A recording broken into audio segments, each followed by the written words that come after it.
ज्योति veg kitchen में पुनः आपका बहुत बहुत स्वागत है।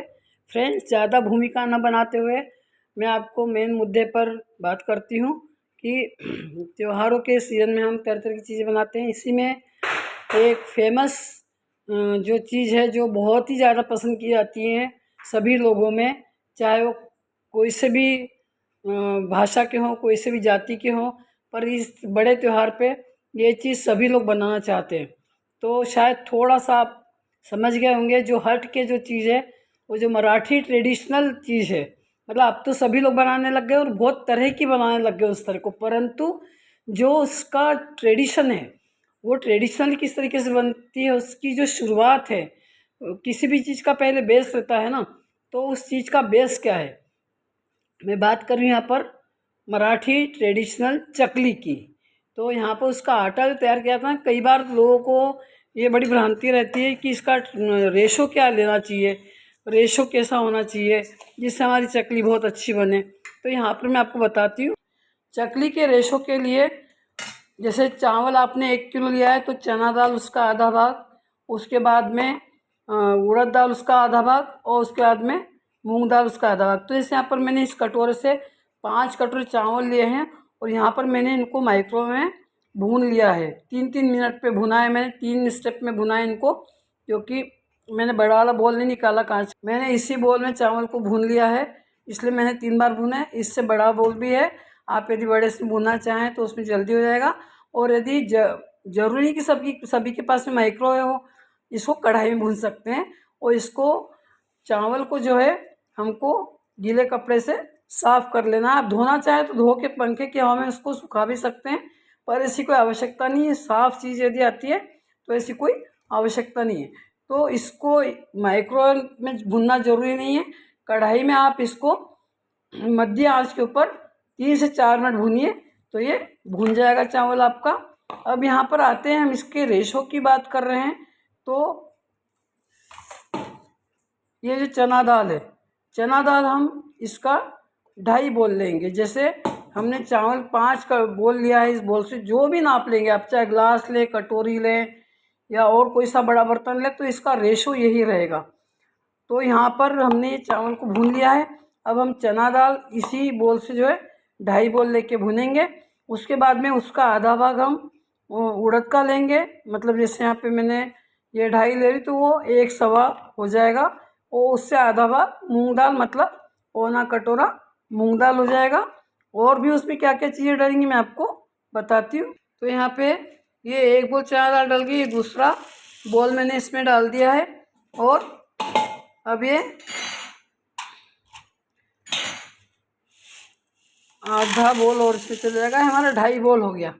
तो 2.5 बोल हमने ये चना दाल इसमें ले लिया। अब इसको हम माइक्रोवेव में भूनने के लगा देंगे। इसको भी हम 3-4 मिनट ही भूनेंगे। और जब हम इसको भूनेंगे ना, तो बीच में माइक्रोवेव को हम स्टॉप करके, जैसे मान लो मैंने 3 मिनट के लिए चावल लगाए थे, तो जब 1.5 मिनट हो गया तो मैंने स्टॉप करके उसको पहले चम्मच से चलाया और उसके बाद में वापस हमने माइक्रोवेव स्टार्ट कर दिया था। ऐसे ही हम इसमें भी करेंगे, जितना भी हम भूनेंगे सब में हमको ऐसे ही करना है कि हम जो भी टाइम उसको दे रहे हैं 3 मिनट 4 मिनट, तो आधा टाइम होने के बाद में हम उसको स्टॉप करके, स्टॉप बटन करके, और उसको हम चलाएंगे चम्मच से और वापस उसको हम स्टार्ट कर देंगे। तो उसमें हमको बार बार चालू बंद नहीं करना पड़ता माइक्रोवेव। तो यहाँ पर ये मैंने माइक्रोवेव स्टार्ट मतलब बटन चालू कर दिया ऊपर से प्लग मैंने। तो जब मैंने चावल भुना था तो 3 मिनट के लिए मैंने सेट किया, तो डायरेक्ट स्टार्ट से किया था मैंने। ये स्टार्ट का बटन है ना, डायरेक्ट इसी से किया था। और जब 1.5 मिनट बचा तो मैंने यहाँ पर स्टॉप को एक बार बस प्रेस किया था। उसके बाद में चावल को मैं चम्मच से हिला दिया था और वापस से इसको मैंने स्टार्ट बटन को दबा दिया था। तो जो 1.5 मिनट बचा था वो उस 1.5 मिनट में, ऐसे टोटल 3 मिनट में हमारा चावल भुन गया था। ऐसे हम चना दाल इसमें रखेंगे तब भी हम इसको ऐसे ही करेंगे। तो यहाँ पे देखिए चना दाल मैंने इसमें रख दिए, और इसको भी हम जो भी टाइम सेट करेंगे ना, उस टाइम में आधा टाइम जब बच जाएगा तब हम इसको स्टॉप करके और वापस स्टार्ट करेंगे। तो ये देखिए यहाँ पर अब मैं इसको देखिए डायरेक्ट स्टार्ट से कर रही हूँ। ये लगभग 4 मिनट के लिए हो गया है। पर ये जब 2 मिनट हो जाएंगे, इसको 2-2.5 मिनट, तब मैं ये स्टॉप पे जाके इसको प्रेस करके वापस इसको चम्मच से हिला दूँगी। तो यहाँ पे देखिए, यहाँ पे आधा टाइम हो गया है, 2 मिनट 27 सेकेंड बचे हैं। तो मैं यहाँ पर चना दाल को हिला देती हूँ। तो ये देखिए, हम चना दाल को इस तरीके से हिला देंगे ताकि है ना इसमें जमेगी नहीं, क्योंकि इसमें भाप तो बनेगी।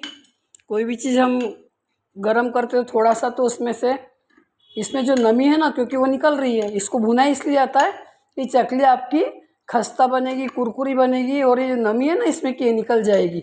और जब ये भाजनी कहते हैं, सारी चीज़ जब मिलके तैयार होएगी तो इसको भाजनी कहते हैं। तो ये देखिए, मैंने चना दाल हिला दी और इसको वापस से मैंने चालू कर दिया, उस बटन को स्टार्ट को दबा के, और ये हमारी चना दाल भुन रही है।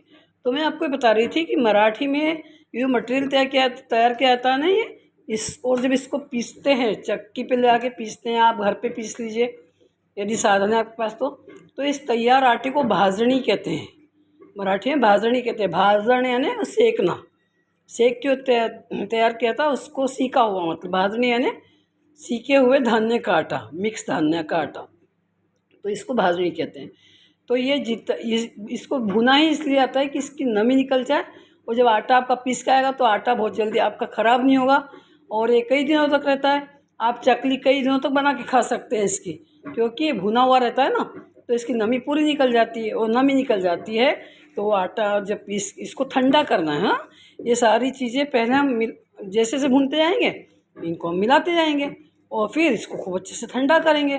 ठंडा करने के बाद में फिर इसको चक्की पे पिसवाते हैं, या आप घर पे पीसना चाहे तो घर पे पीसिए, और फिर इसका आटा तैयार होता है। उसको भाजनी कहते हैं।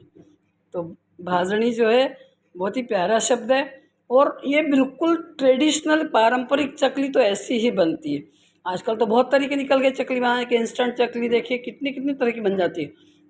पर यदि आप ट्रेडिशनल बनाना चाहते हैं तो प्लीज़ आप इसी तरीके से बनाइए। देखते हैं हम आगे का और कैसे करते हैं। तो फ्रेंड्स, ये चना दाल हमारी भून गई, हमने इसको स्टील के बड़े पात्र में निकाल लिया है, और अब हमने उड़द की दाल जो है कांच के बोल में निकाली है, उसको हम भूनेंगे। तो ये देखिए, इसी माप से मैंने जो है 1.25 माप उड़द की दाल ले लिए। तो अब इसको भी हम माइक्रोवेव में 3 मिनट के लिए भून लेंगे। तो ये देखिए, अब हमारी उड़द दाल भी हमने माइक्रोवेव में लगा दी है। इसको भी हम उसी तरीके से आधा टाइम होने के बाद में उसको स्टॉप करके चम्मच से हिला देंगे। फ्रेंड्स, यहाँ पर मैं आपको एक बात और बताना चाहूँगी कि मेरे चैनल पे चकली के वीडियो ऑलरेडी डले हुए हैं, चकली के रेसिपी के, तो आप उनको अवश्य देखिए। और ये आटा पीस के आएगा, उसके बाद में चकली बनेगी। अभी तो मैंने आपको इसका जो है ये प्रोसेस बताया कि भाजनी कैसे तैयार करनी है, पर मेरे चैनल पे आपको मराठी स्टाइल चकली मिलेगी। मैं चूँकि महाराष्ट्रियन हूँ, महाराष्ट्रियन कास्ट को बिलोंग करती हूँ, तो इसमें आपको मराठी बहुत सारी अन्य रेसिपीज़ भी इस चैनल पे मिलेंगी। और ये चूँकि वेज किचन है, तो यहाँ पर आपको केवल वेज रेसिपीज़ ही मिलेंगी, और तरह तरह की, हर तरह के फेस्टिवल की, डेली रूटीन की चीज़ें, ओकेजनली जो बनाते हैं वो सब आपको इसमें मिलेगा। बहुत कुछ मिलेगा।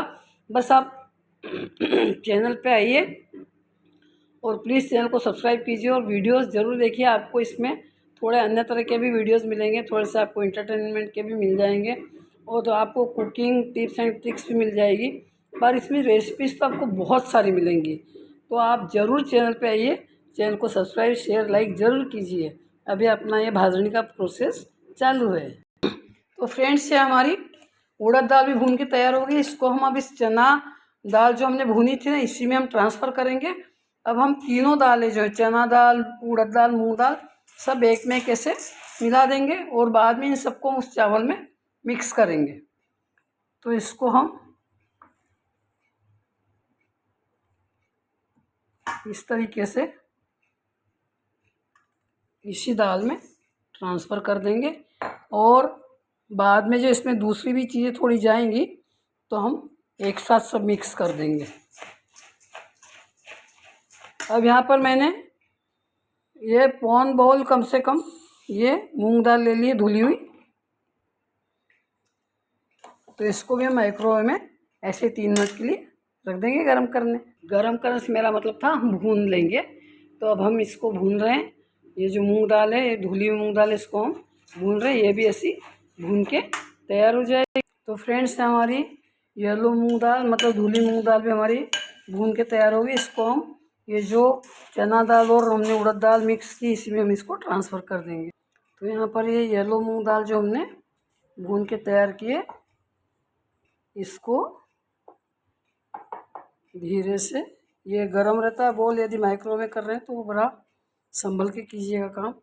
कढ़ाई में करते हैं तो भी कपड़े से पकड़ के आप उसको कीजिए। तो ये तीनों दाल हमारी मिक्स हो गई। अब यहाँ पे कुछ और चीज़ इसके अलावा जो जाती हूँ मैं आपको बताती हूँ।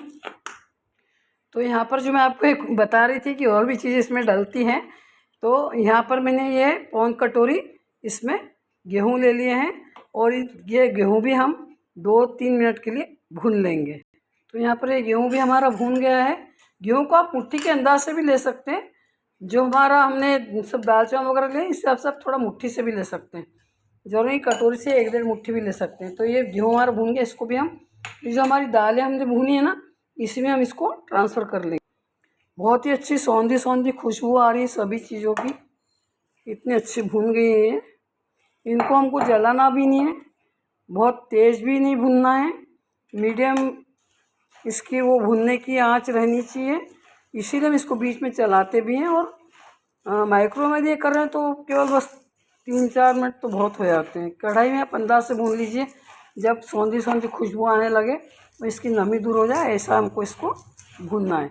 अब देखिए मैं जो आपको बता रहे थे कि मैं और चीज़ आपको बताऊंगी। तो एक तो गेहूँ इसमें हो गया, दूसरा इसमें ये साबूदाना आधा कटोरी, और ये जो हम पोहा बनाते हैं ना नाश्ते में, ये पोहा आधा कटोरी, आधा पौन कटोरी, और इसको हम एक साथ ही माइक्रोवेव में चला लेंगे।